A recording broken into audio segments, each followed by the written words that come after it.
Hello everyone, welcome to our YouTube channel Sarova academy. जैसा कि आप हमारी पिछली वीडियोस में देख रहे हैं, हमने क्लास 10th की रिवीजन वीडियो स्टार्ट करी हुई है जो हम सितंबर एग्जाम से रिलेटेड बना रहे हैं।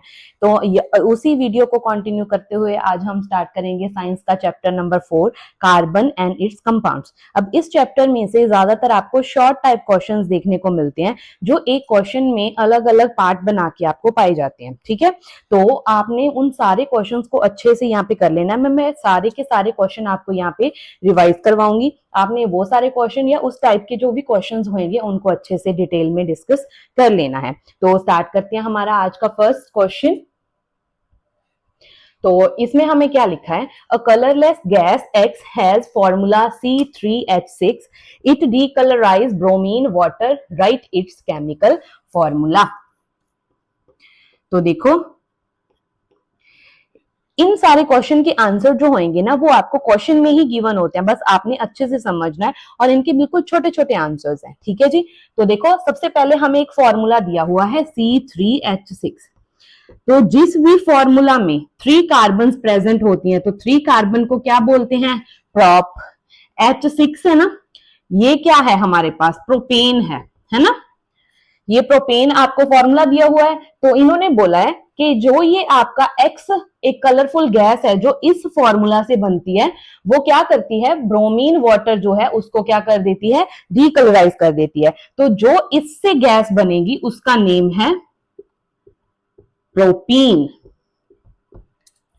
ठीक है, तो प्रोपीन एक ऐसी गैस है जो क्या करेगी, ब्रोमीन वाटर को डीकलराइज कर देती है। तो प्रोपीन का फॉर्मूला आप लिखो, क्या होगा, प्रोप मतलब 3 कार्बन।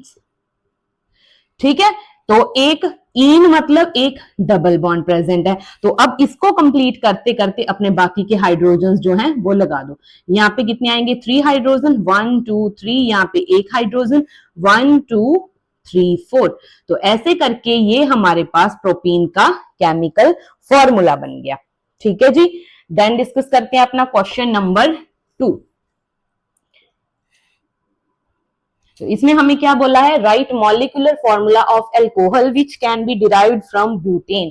देखो ब्यूटेन में क्या होता है, हमारे पास 4 कार्बन होती हैं। ठीक है, तो ब्यूटेन से हमारे पास जो भी कोई एल्कोहल बनेगी उसमें 4 कार्बन प्रेजेंट होंगी। तो 4 कार्बन के बाद हमारे पास OH ग्रुप लगा होगा। तो इसको हाइड्रोजन लगा के कंप्लीट कर दो, 1 2। हाँ जी, तो ऐसा करके आपके पास जो ये बनेगा उसको हम क्या बोल देते हैं, कौन सा एल्कोहल है ये, ब्यूटेनोल। क्लियर है जी, तो ये है हमारा आंसर नंबर 2। इसके बाद डिस्कस करते हैं अपना आंसर 3। तो इसमें हमें पूछा है कि इनमें कौन से फंक्शनल ग्रुप प्रेजेंट है। तो देखो जहां कहीं भी CH3 CH2 CH2 COOH, जो ये ग्रुप होता है ना, C डबल बॉन्ड OOH, तो इसको क्या बोलते हैं, कार्बोक्सिलिक एसिड। तो यहाँ पे कौन सा फंक्शनल ग्रुप है, फर्स्ट में कार्बोक्सिलिक एसिड। सेकंड की बात करते हैं, CH3 CO CH2 CH3, जहां कहीं पे भी आपको carbon double bond oxygen present हो और साथ में चेन लगी हो तो वो कौन सा ग्रुप होता है, कीटोन ग्रुप। ठीक है जी, तो यहां पे कौन सा फंक्शनल ग्रुप है, कीटोन।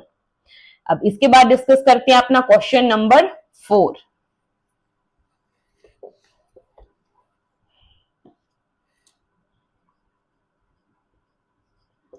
देखो इसमें हमें क्या है, एक कोई फॉर्मूला दिया हुआ है C10H18 एंड बी कोई फॉर्मूला है C18H36। हमने बताना है कि ये कौन सी होमोलोगस सीरीज को बिलोंग करते हैं। ठीक है जी, तो हमारे पास देखो कौन कौन सी होमोलोगस सीरीज होती है, एक तो एल्केन, एक एल्कीन, यहाँ पे हमें क्या है, हाइड्रोकार्बन ही मिल रहे हैं ना, हाइड्रोकार्बन की तो हमारे पास ये 3 ही होती है होमोलोगस सीरीज। तो इनके जनरल फॉर्मूलाज हमारे पास क्या होते हैं, एल्केन का होता है CnH2n+2, यहां पे एल्कीन का क्या होता है, CnH2n, और जो एल्काइन है उसका CnH2n-2। आपको ये जनरल फॉर्मूलाज अपने दिमाग में रखने हैं। इनको यूज करके आप इनका जो भी कोई फॉर्मूला बनेगा वो बता सकते हैं कि ये किस सीरीज को बिलोंग करते हैं। अब देखते हैं, जैसे ए है ना, ए का फॉर्मूला क्या है, C10H18। यहां पे तो क्या है, N होता है, मतलब N की वैल्यू कितनी है, 10। अगर यहाँ पे 10 है तो यहाँ पे कितना आ रहा है, इस फॉर्मूला में पुट करके देखो पहले तो, C10H 2 इंटू 10 प्लस 2 कितना आएगा, C10H 10 2 जा 20, 20 प्लस 2 22 आना चाहिए, पर ये तो नहीं है। तो नेक्स्ट देखेंगे, इसमें पुट करके देखो, C10H 2 इंटू N मतलब कितना आ गया, C10H 20, ये भी नहीं है। लास्ट में देखो CnH 2 इंटू 10 माइनस 2 तो कितना बना, C10H 10 2 जा 20, 20 माइनस 2 18। तो ये वाला फॉर्मूला बन गया ना यहां से। तो जो आपका ए वाला पार्ट है वो किस सीरीज को बिलोंग करता है, एल्काइन। आई होप क्लियर हो गया होगा आपको। ऐसे ही हमने फाइंड करना है बी वाला पार्ट।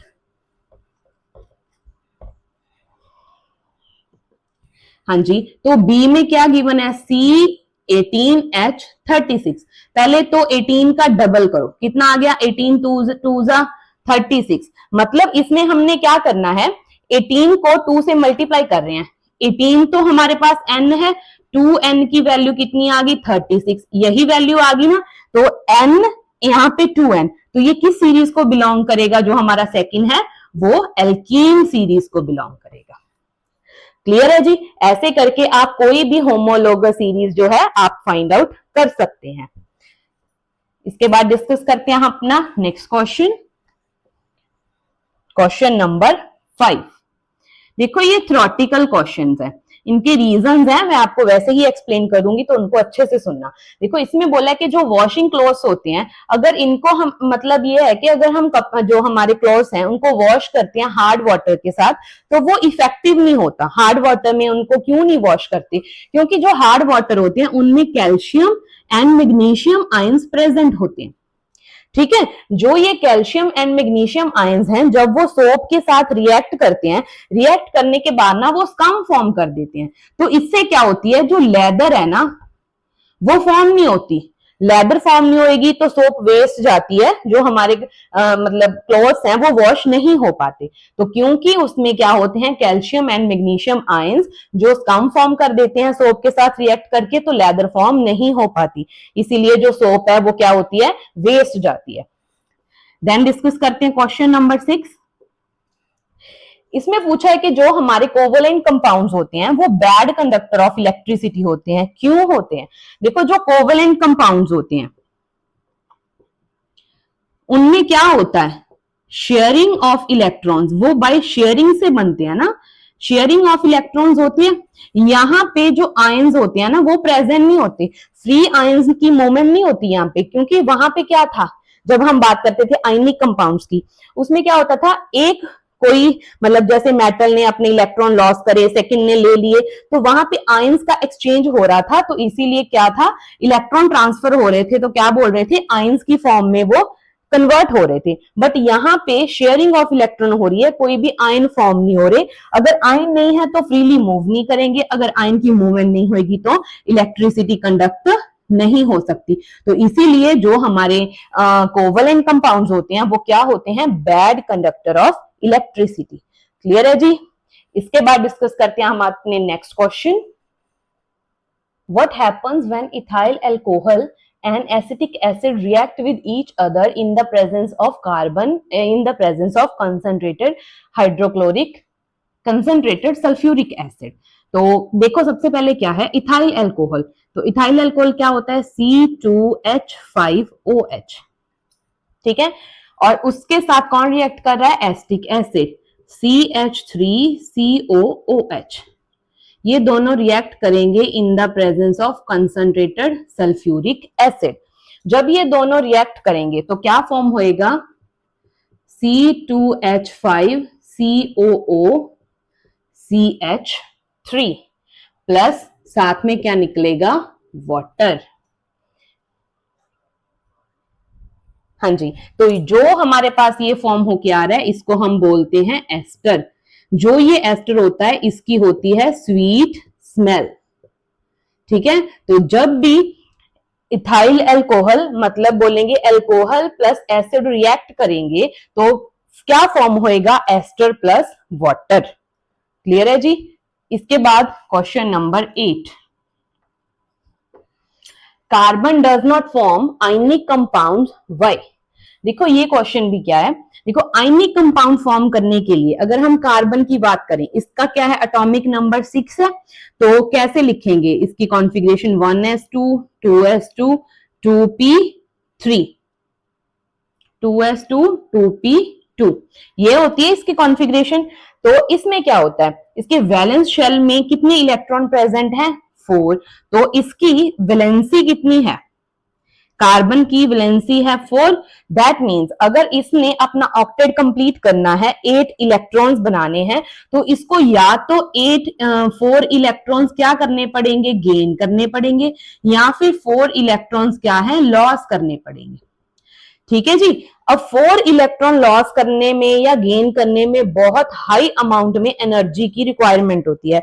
इतनी एनर्जी हम नॉर्मली अप्लाई नहीं कर पाते, इसीलिए जो कार्बन है वो क्या है, आयनिक कंपाउंड नहीं बनाता।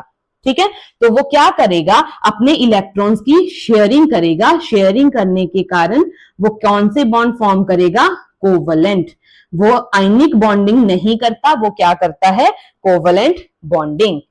के बाद क्वेश्चन नंबर 9,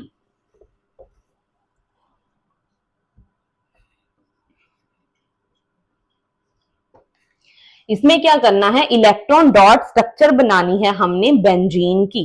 ठीक है जी, तो बेंजीन पहले पता होना चाहिए, बेंजीन क्या होता है, C6H6, इसको हम बेंजीन बोलते हैं। तो बेंजीन हम कैसे ड्रॉ करते हैं, देखो 6 कार्बन है, 1 2 3 4 5 6, ये 6 कार्बन हो गई। एक कार्बन की वैलेंसी कितनी होती है, 4, तो 4 डॉट लगाएंगे इसके अराउंड, तो ये इसके क्या है, वैलेंस इलेक्ट्रॉन्स।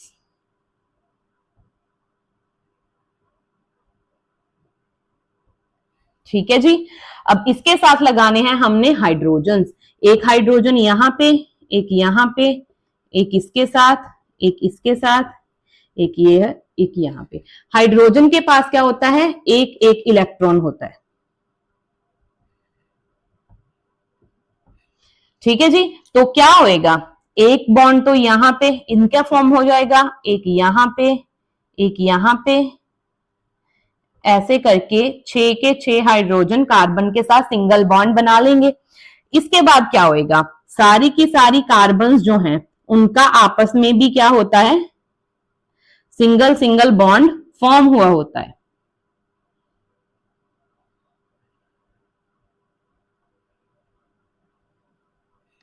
इतना तो क्लियर है।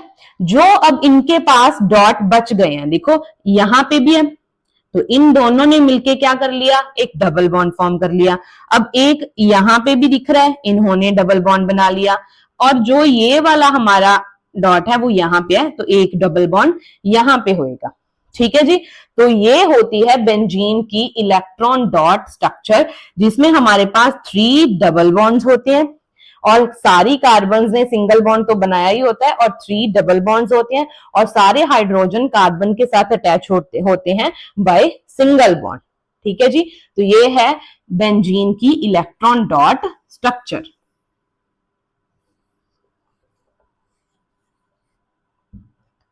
इसके बाद डिस्कस करते हैं अपना क्वेश्चन नंबर 10। इनमें से हमने बताना है कि कौन कौन से कंपाउंड्स हैं जो क्या है, एडिशन रिएक्शन के अंडर जा सकते हैं। सबसे पहले तो हम लिखेंगे कि जो हमें फॉर्मूलाज गिवन है वो कौन कौन से हैं। अब देखो, एडिशन ऑफ हाइड्रोजन ये करना है ना, इसमें एडिशन करनी है। एडिशन करने के लिए कोई जगह तो होनी चाहिए जहां पे डबल या ट्रिपल बॉन्ड प्रेजेंट होंगे। हम डबल या ट्रिपल बॉन्ड को ब्रेक करके वहां पे कोई और ग्रुप जो है वो ऐड कर सकते हैं, जैसे हम हाइड्रोजिनेशन की बात करें, है ना। तो अगर सारे सिंगल बॉन्ड होंगे तो कोई ग्रुप रिप्लेस होएगा नहीं, तो वो एडिशन रिएक्शन के अंडर नहीं जाएगा। तो इनमें से जो भी हमारे एल्काइन कैटेगरी में आते हैं या एल्कीन, इन दोनों होमोलोगस सीरीज को बिलोंग करते हैं, वो एडिशन रिएक्शन के अंडर जा सकते हैं। तो अल्काइन का हमारे पास फॉर्मूला क्या होता है, CnH2n-2। इसका क्या होएगा, CnH2n। तो जो भी हमारे एल्काइन या एल्कीन से रिलेट करते हैं वो जाएंगे एडिशन में। तो देखो यहां पे क्या है, CnE, इसमें भी क्या हो रहा है, 2n में कुछ प्लस हो रहा है, 2 इंटू 2 4 प्लस कुछ हो रहा है ना, 3 इंटू 2 कितना हो जाएगा 6, 6 में भी कुछ प्लस हो रहा है, ये दोनों तो नहीं होंगे, 3 2 जा 6। तो ये कौन सी कैटेगरी को बिलोंग कर रहा है, एल्कीन को। नेक्स्ट है क्या C2H2, तो इसमें क्या है हमारे पास, C2 मतलब n की वैल्यू 2, 2 इंटू 2 4, 4 में से 2 माइनस करो फिर 2 रह जाएगा। तो ये किस कैटेगरी को बिलोंग कर रहा है, C2H2, ये क्या है एल्काइन, और C3H6 ये क्या है एल्कीन, और जो CH4 है वो भी इस कैटेगरी को बिलोंग नहीं करेगा। तो इनमें से C2H2 एंड C3H6 ये दोनों एडिशन रिएक्शन के अंडर जा सकते हैं। ठीक है जी। इसके बाद हमने डिस्कस करना है अपना क्वेश्चन नंबर 11। तो 11 क्वेश्चन में हमें क्या बोला गया है, Any two properties of carbon which lead to huge number of carbon compounds। अब कार्बन की ऐसी कौन सी प्रॉपर्टीज होती हैं जिसकी वजह से हमें कार्बन के इतने कंपाउंड्स हमारे आसपास देखने को मिलते हैं। तो कौन सी प्रॉपर्टी है, देखो सबसे पहली तो होती है कैटिनेशन, सेकंड कौन सी है टेट्रावेलेंसी। अब कैटिनेशन क्या होती है, सेल्फ लिंकिंग प्रॉपर्टी होती है ना। तो कार्बन क्या कर सकती है, कार्बन अपने जैसे और कार्बन के साथ सिंगल डबल बॉन्ड ऐसे करके फॉर्म कर सकती है ना। तो इसके पास क्या है, कैटिनेशन प्रॉपर्टी है, due to small size and high electronegativity, तो ये ज्यादा कंपाउंड्स फॉर्म कर लेगी। नेक्स्ट है टेट्रावेलेंसी होती है इसकी। टेट्रा मतलब इसके वैलेंस इलेक्ट्रॉन में वैलेंस शेल में 4 इलेक्ट्रॉन्स प्रेजेंट है ना। तो ये वो 4 इलेक्ट्रॉन किसी के साथ शेयर कर सकती है। किनके साथ शेयर कर सकती है, या तो कोई और एलिमेंट हो या फिर किसके साथ, कार्बन के साथ। तो इन सबके साथ वो इलेक्ट्रॉन शेयर करके ज्यादा नंबर ऑफ कंपाउंड्स बना सकती है। तो ये इसकी दो क्या है, स्पेशल प्रॉपर्टीज हैं। क्लियर है जी। इसके बाद डिस्कस करते हैं हम अपना आज का लास्ट क्वेश्चन, क्वेश्चन नंबर 12। इसमें हमें क्या बोला गया है, what happens when a small piece of sodium, देखो सोडियम है, इज ड्रॉप्ड इनटू इथेनॉल। अब इथेनॉल का फॉर्मूला क्या था, C2H5OH। ये क्या है, इसको इथाइल अल्कोहल भी बोल देते हैं। इथ मतलब 2 कार्बन्स और ये सारा ओल ग्रुप लगा हुआ है, तो क्या बना हमारे पास, इथाइल अल्कोहल या फिर इथेनॉल। जब इन दोनों की रिएक्शन होगी फिर क्या आएगा, जो ये सोडियम है वो इसमें जाके क्या करेगा, हाइड्रोजन को यहां से बाहर निकाल देगा, उसकी प्रेजेंस उसकी जगह पे खुद जाके लगेगा। तो क्या बना लेगा, C2H5ONA प्लस हाइड्रोजन जो गैस है वो क्या हो जाएगी, रिलीज हो जाएगी। तो जो हमारे पास ये बना इसको हम क्या बोलते हैं, सोडियम इथ ऑक्साइड। तो ये इसके साथ रिएक्ट करके सोडियम इथॉक्साइड बना देता है और हाइड्रोजन गैस जो है वो क्या हो जाती है, रिलीज हो जाती है। ठीक है जी। तो ये बेसिकली इस चैप्टर से इंपॉर्टेंट टाइप के क्वेश्चंस थे जो आपको देखने को मिल सकते हैं। ज्यादातर होमोलोगस सीरीज, कार्बन की प्रॉपर्टीज, इन सबसे रिलेटेड क्वेश्चंस आपको मिलते हैं। थ्योरी में से भी 1-2 क्वेश्चन होते हैं जिनको मैंने यहाँ पे डिस्कस कर लिया। तो मेरी वीडियो को एंड तक जरूर देखना, अपने फ्रेंड्स के साथ शेयर करना और मेरे चैनल को सब्सक्राइब करना। Thank you.